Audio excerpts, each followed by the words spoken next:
Fazer do jornalismo científico um segmento acessível a todos. Esse é o propósito da revista Minas Faz Ciência, publicação pioneira em Minas Gerais, ao trabalhar temas diversos e personagens que fazem parte do universo científico nacional.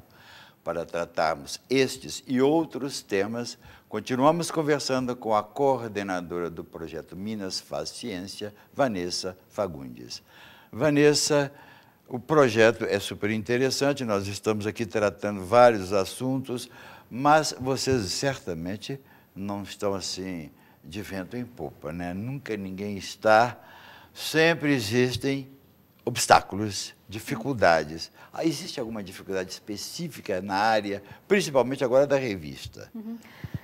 Sim, claro, né? A gente está numa fase boa, mas existem algumas coisas que sempre podem melhorar. Por exemplo, nossa equipe, que ainda é muito pequena, a gente ainda tem que crescer nesse ponto.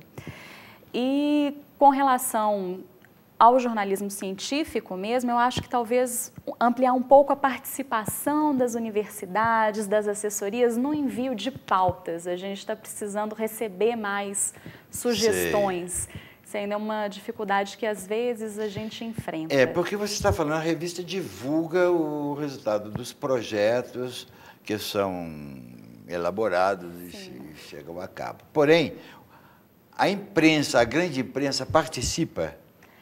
Essa é uma luta, né, digamos assim, dos profissionais que atuam na cobertura científica. O espaço que a grande mídia dedica ao tema ainda é muito pequeno, se a gente for comparar com a produção nacional que hoje a gente, né, apresenta. Quer dizer, há uma grande produção científica, mas a grande imprensa não se interessa porque talvez não sejam grandes furos. E o jornalismo procura grandes furos. Existem alguns mitos em torno dessa área de ciência e tecnologia, como, por exemplo, que é um tema muito difícil e que as pessoas não teriam interesse por ele. Mas é um engano, porque a ciência e tecnologia está muito próxima das pessoas, às vezes mais próxima do que a gente imagina. E pesquisas recentes, eu cito até uma elaborada pelo Ministério da Ciência e Tecnologia, comprovam que o interesse da população pelo tema é muito grande, ultrapassando até mesmo temas como política, artes, ou seja, há um espaço para crescimento. Então, a gente precisa de apostas ousadas nesse sentido, a gente precisa de novos produtos, mais espaço para levar esse tema para a população. Então, a ideia o próprio jornal, a própria grande imprensa fica assim, isso não interessa para o povo, não é? Isso. Existe esse mito ainda que tem que ser vencido. Sim. Agora, e o cientista que pesquisa? Ele tem interesse em divulgar seu trabalho? Isso está melhorando muito. Há algum tempo era muito difícil vencer essa barreira. O jornalista, o cientista, ele ficava muito dentro do laboratório e não tinha paciência ou interesse de conversar com o jornalista, que tem um modo de produção muito diferente do dele, né? O jornalista sempre com aquela pressa, querendo simplificar demais um trabalho que às vezes demorou anos para chegar até aquele ponto. Mas hoje ele já está mais consciente dessa necessidade.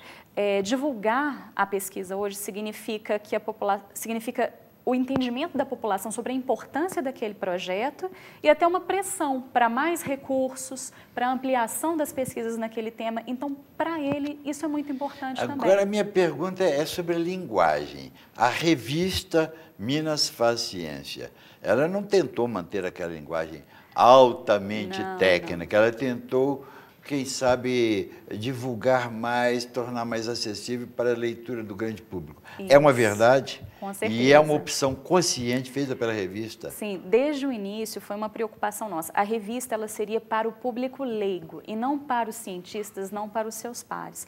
Por isso, desde o início, ela sempre trouxe reportagens feitas por jornalistas sobre projetos de pesquisa. A gente não tem artigos científicos, não tem aqueles textos muito herméticos, pelo contrário. A gente procura sempre buscar temas de interesse, temas atuais e que venham escritos numa linguagem acessível, sempre usando muitos quadros, muitas metáforas, muitos comparativos. essa é uma característica da revista que vem com ela desde o início. Isso é muito bom, porque o que adianta uma revista altamente científica simplesmente guardada para os cientistas lerem, Sim, né? existem essas publicações e elas cumprem o seu papel. Cumprem, né? claro. Elas são destinadas àquele público, mas a nossa segue um caminho diferente. E a nossa que você está falando, né? Ela foca mais o quê? Ela não tem uma área de foco. Na verdade, a gente procura, na elaboração da pauta, dar espaço para todas as áreas do conhecimento. Então, por exemplo? A gente busca esse equilíbrio. Literatura entra? Literatura, a gente já teve matérias sobre artes, música. E, ao mesmo tempo, a gente vai até aquela ciência pesada, de base, né? Falando sobre novos medicamentos, falando sobre avanços na área de biotecnologia. Então, quer dizer que ela é bem variada. misturada, só que bem traduzida para o grande Exatamente. público. Temos matérias na área de veterinária, meio ambiente, ela é bem variada. Vocês mesmo. trabalham também aquela ideia de memória da ciência, ou memória científica. Como é que vocês trabalham isso? Isso. É uma coisa histórica? Também. A gente tem 2 sessões, basicamente. Tem uma que a gente batizou de Lembra Dessa. Porque a revista, como ela já tem 10 anos, a gente começou a perceber que as pessoas tinham interesse em descobrir o que aconteceu com aquele projeto noticiado lá na primeira edição. Porque a gente falava, às vezes, de um avanço muito interessante, mas e aí? O que aconteceu? Então, a gente criou esse Lembra Dessa para falar dos resultados. Aquela matéria que você leu lá 3 anos atrás, hoje deu frutos, está na prateleira, você pode existe comprar. diálogo com o leitor? Sim. A gente recebe muitas cartas, né?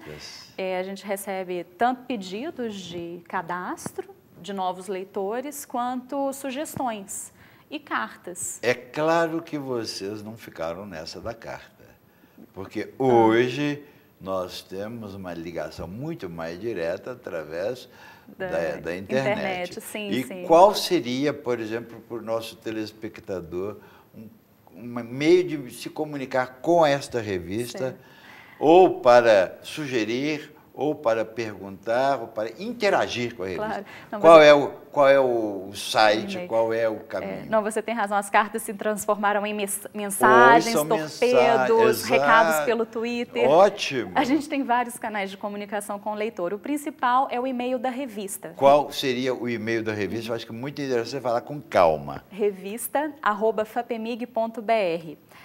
Pode mandar sugestão, sugestões, dicas, notícias, a gente sempre recebe e responde. Para a gente isso é muito importante também. Ou perguntar sobre aquele projeto de 5 anos atrás, exatamente. como é que é, o que aconteceu, chegaram com o resultado? Acontece muito, às vezes a gente divulga, por exemplo, a gente fez uma matéria uma vez sobre gastrite, a gente recebeu várias mensagens com perguntas de pessoas que sofriam, né, com a doença, gastrite, querendo saber o que fazia.